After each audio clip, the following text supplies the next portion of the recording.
Бралгин М– нестероидный противовоспалительный препарат, производная пирозолона. По механизму действия практически не отличается от других нестероидных противовоспалительных препаратов. Отличительной чертой является незначительная выраженность противовоспалительного эффекта, обуславливающая слабое влияние на водно-солевой обмен, задержка натрия и воды и слизистую желудочно-кишечного тракта.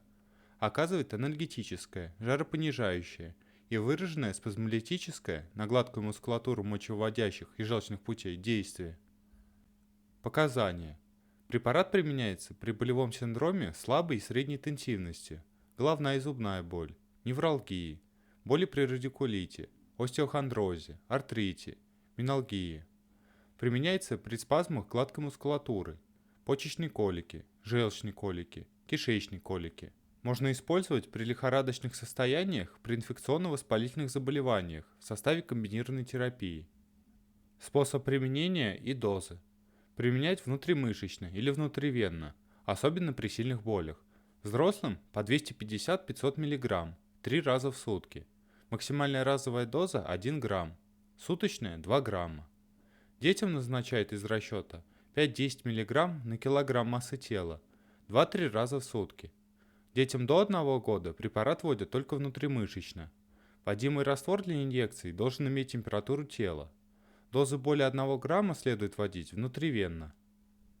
Наиболее частой причиной резкого снижения артериального давления является слишком высокая скорость инъекции, в связи с чем внутривенное введение должно проводиться медленно, со скоростью не более 1 мл в минуту, в положении больного лежа, под контролем артериального давления, частоты сердечных сокращений и числа дыханий.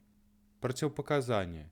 Гиперчувствительность, угнетение кроветворения, агранулоцитоз, тестостатическая или инфекционная нейтропения, печеночная или почечная недостаточность, наследственная гемолитическая анемия, аспириновая астма, анемия, лейкопения.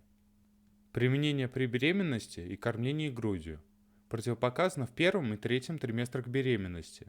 Применение во втором триместре только по строгим медицинским показаниям. Кормление грудью противопоказано в течение 48 часов после приема бралгина. Особые указания. При лечении детей до 5 лет и больных, получающих цистостатические средства, прием метамизола натрия должен проводиться только под наблюдением врача. Во время беременности, особенно в первые 3 месяца и последние 6 недель, нельзя применять никакие нестероидные противовоспалительные препараты. У больных атопической бронхиальной астмой и полинозами имеется повышенный риск развития реакции гиперчувствительности. При длительном применении необходимо контролировать картину периферической крови.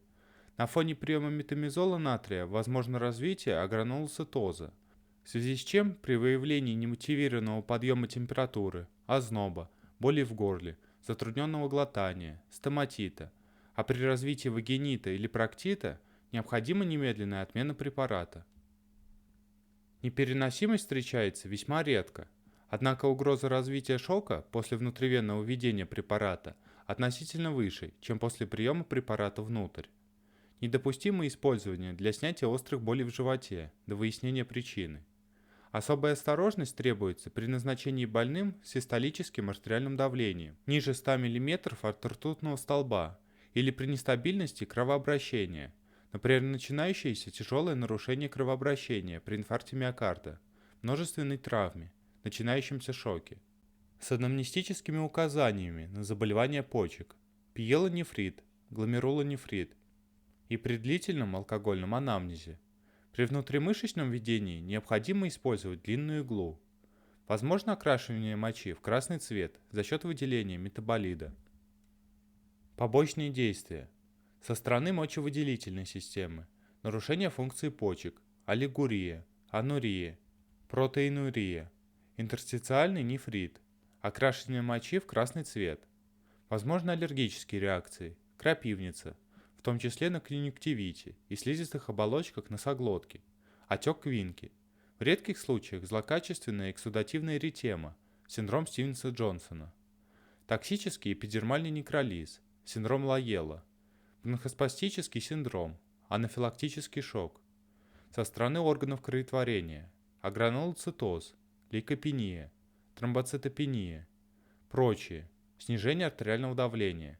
Возможны местные реакции. При внутримышечном введении возможны инфильтраты в месте введения. Лекарственное взаимодействие. Из-за высокой вероятности фармацевтической несовместимости нельзя смешивать с другими лекарственными средствами в одном шприце. Усиливает эффекты этанола.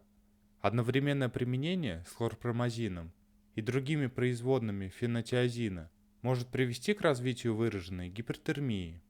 Рентгеноконтрастные вещества, коллоидные кровозаменители и пенициллин не должны применяться во время лечения метамизолом. При одновременном назначении циклоспорина снижается концентрация последнего в крови. Метамизол, вытесняя из связи с белком пероральные гипогликемические препараты, непрямые антикоагулянты, глюкокортикостероиды и индометацин, увеличивает их активность. Фенилбутазон, барбитураты и другие гепатоиндукторы при одновременном назначении уменьшают эффективность метамизола. Одновременное назначение с другими ненаркотическими анальгетиками, трициклическими антидепрессантами, контрацептивными и гормональными средствами и аллопуринолом может привести к усилению токсичности. Седативные средства и транквилизаторы усиливают обезболивающее действие метамизола. Тиамазол и сарколизин повышают риск развития лейкопении. Условия хранения и срок годности. Хранить в защищенном от света месте при температуре от 8 до 25 градусов. Срок годности 4 года.